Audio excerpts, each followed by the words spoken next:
And we are live. Hey everybody, welcome to the preview of the UGA Sports Watch Along Party with Coach Donnan. My name is Roddy DeBulse. I'm here with Dane Young, and we are going to be watching the game tomorrow, Coach, with the fans. Yeah, it's going to be a lot of fun. You guys have got a professional setup here. I need some makeup just to get everything for sure. But I just want to tell the fans that this is a complete situation of supporting my old player, Kirby Smart. It's just a case of giving you some insight into what goes on during the game and how to, why maybe things are done. And if you got questions, we got the ace over here and Dane Young, who's going to be able to take your questions directly off of YouTube. And we won't answer all of them, but hopefully we'll get to a lot of them. And the main thing is just to really promote Georgia football, get it around the country. And we've got two outstanding sponsors, two great friends of the program that really have helped us get this equipment to make it a first-class situation for you. And Roddy will tell you about 123getloans.com. And I'm going to say to my great friend Leon Farmer, who is the son of Leon Farmer II, who really helped us out with Georgia football when I first got started. And Leon now continues a great tradition there at Budweiser here. We got some great new products that we're going to talk about, particularly the seltzers. And we're going to do a good job of letting you know what's out there to enjoy during the game. And Roddy can tell you a little bit more about 123 Get Loan and their idea of helping us out as well.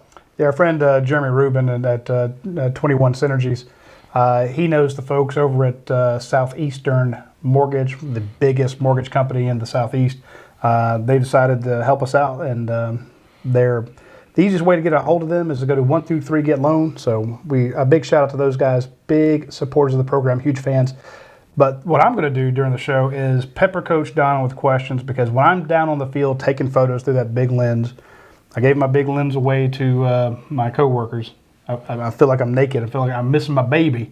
So Jake and Paul will be down there taking pictures. I'm going to be here bugging you with questions, because when you folks watch the game and you get those announcers that have been in, they show up on Thursday. You know, they can give you some insight and stuff, but they don't know the program like Coach Donnan does. They don't know the program like I do. They sure as hell don't know the program like Dane does. We cover this team 7 days a week, 365 days a year.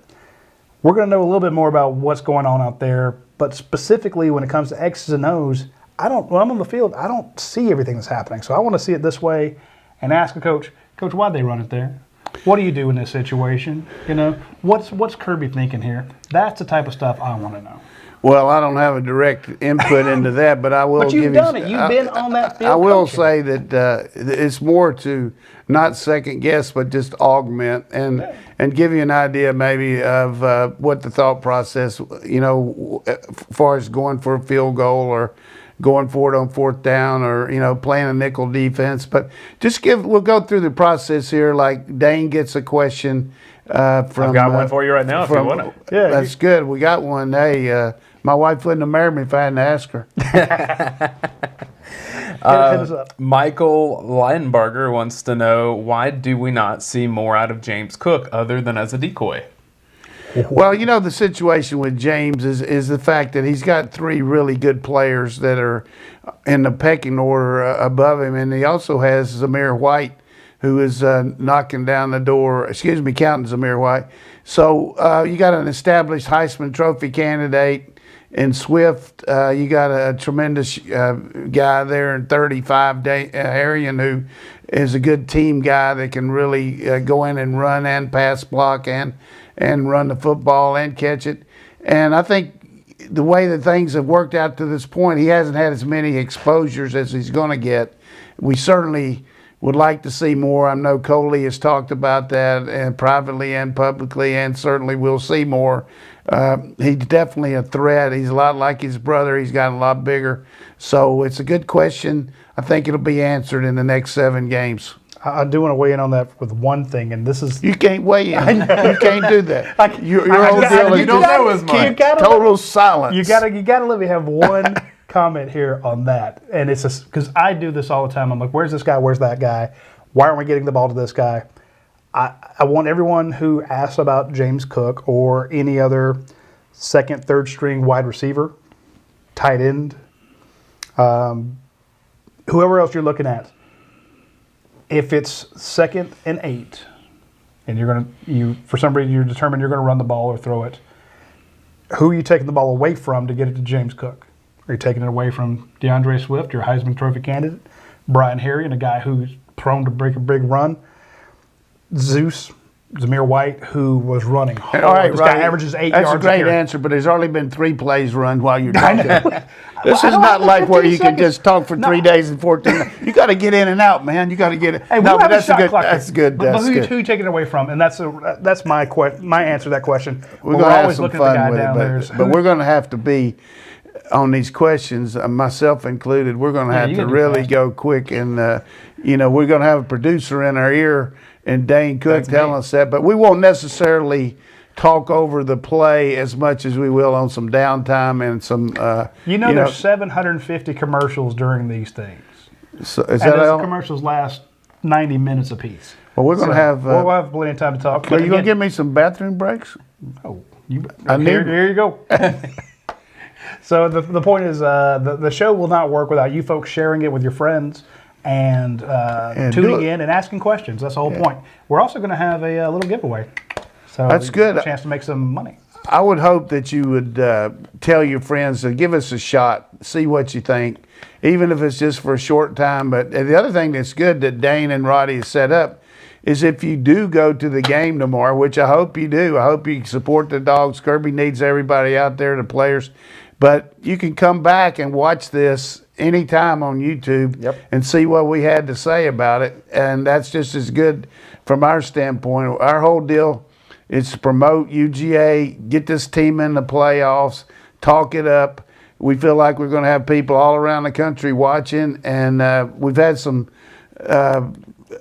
chance to do this myself for ESPN for several years. At that point, we weren't live with the broadcast itself, but we were on ESPN.com doing the questions on the .com while the game was going on. But this was going to be live right there. And, boy, you got some good equipment here, Roddy. I'm glad you dug deep in those cans behind your house and got some of that money out. Hey, I mean, UGA Sports, big money we got. Support the show so I don't have to have my house repossessed with this gear. So this live stream will probably be about 9 seconds behind the actual game stream. So if you can use it as a second screen experience at home, maybe have it on your phone, on your iPad, where you've got the game on your projector, which is what we have in front of us. If you don't have a projector, you have a big screen TV. It'll be a good watch along to have an instant analysis of what's going on the game. And we've got a former Georgia head coach right here that can actually tell us what we thought we might know or why we're wrong. Or why the ref screwed it up. That's going to be mine. That's I your can't job. wait That's my for that. job. That's going to be my number one deal is hope that we can get some of these replays right. But I think having a guy like Dane over there who's so good, and Roddy's good on computer too. I'm terrible, but we can access this and really, there's going to be some questions that are similar or that have been answered earlier that he can say, hit you back and say, look, we've answered this, here's the answer and stuff like that. But our main goal is this is going to be a kind of a trial and error as far as what you want as much as what we want, because we want to service this account. UGA Sports means a lot to University of Georgia football program and the loyal supporters. And I know there's people that get vent and want to get on us and all that, but that's okay. But our goal is to just have a lot of fun like we're watching the game here and keep Roddy as sober as we can over a 3.5 hour pan. Good luck with that. Speaking of which, let us know how we sound. I want to know that audio gears if it's okay or not. So if you get a chance, hit that up. And again, we're like I said, Don't tell us how we look, because we know that's terrible. I look tremendous. I don't know what you're saying. shut up. I don't know how we all wore black shirts today. We weren't planning on going live, but we just kind of worked out that way. We'll just set them up for tomorrow when we're shirtless. We're going to go out to the pool prior to it and get Save a that for little the night tan. games, Coach. Then we're going to hit it, go topless here to really support the Dogs. But Hey, I don't know that we can handle that many subscribers. We've got questions about Zeus. We got questions about Pickens, Blaylock, Cook. Let's do two more Devon questions. Wilson. Two more Are questions. these live questions already? People see These this? are people live I questions. thought we to were us right promoting now. this thing. I didn't know that we had a chance for people to watch We're it. on live right Hey, now. come on in there with them there. Let's go. And let me know how we sound because I spent $800 on these microphones. I want to know that they work. Is that all? Let's go with this one, Roddy, and this may be for you. Yeah, good, Roddy. Yeah. Notice that Devon Wilson didn't play much at all versus Tennessee after playing extensively versus Notre Dame. Do you know why? I do not, Coach. I think the main thing with that is against Notre Dame, Webb was a little bit dinged up, had some injuries during the week, and they wanted to keep him as fresh as they could, so his conditioning wasn't that like it needed to be, and Devon came in and did a good job. But, you know, at this point, Webb's the first-team guy. See, I didn't know that. Sound is good. Sound is great. Y'all sound good. That's 3 in a row. We'll take that. Ask everybody that's listening right now to tell at least 5 people. It'd be a real favor for us. Yeah, you got to tell 5 people, then they tell 5 friends, and they tell, and so on and so on.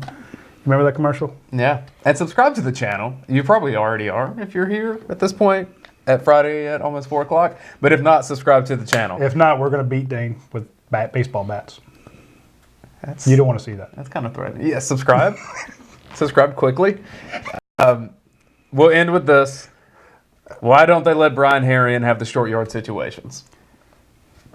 You know, there's been situations where he's carried the ball before. It doesn't make any difference if you've got, Tony Dorsett back there. If you miss the backside A gap, you're going to get penetration. And we've had some limited situations this year where we didn't convert on short yardage. But I predict that going forward that our short yardage is going to be really, really outstanding because it's been such a point of emphasis that we hadn't done as well that we'll really rectify that. I do want to point everyone out to, if you go to ujsports.com right now, you can read our preview for the game tomorrow, plus my 3-2-1 column. 3 observations, 2 questions, 1 prediction. Just for the YouTube viewers, this is normally behind the paywall, but we will tell you folks. The prediction this week is that South Carolina is going to come in and try to run the damn ball. We saw how well they ran it previously. Against Kentucky? Against Kentucky. They do, like, we've seen them go quick tempo.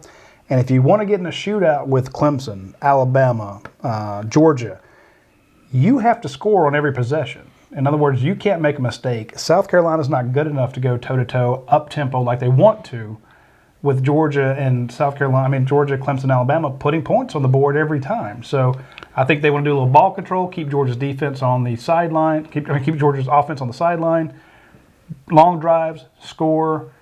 Don't get in a situation where you have to throw all over the field because you're down. That's my prediction. Well, they got a freshman quarterback, too, that you don't want to get him pummeled so much. Like, even though they get sacked a lot against the Alabama, he got hit a lot. And they really don't have a lot behind him there. The one guy, the backup's been hurt a little bit. And, Bentley's out. So I think that's pretty good from a guy that doesn't know if a football's blown up or stuff. That's a pretty good little deal. That is my take. And I think the other thing that really adds to that is the fact that you keep your defense off the field if you can control the ball. Their defensive line's pretty good. They'll do a good job against the run in certain areas, but their secondary has had some trouble, and that's Kirby right now telling me to shut up. All right, with that, folks, we're going to take off. Be sure to tune in tomorrow about 11:50. We'll be ready to go.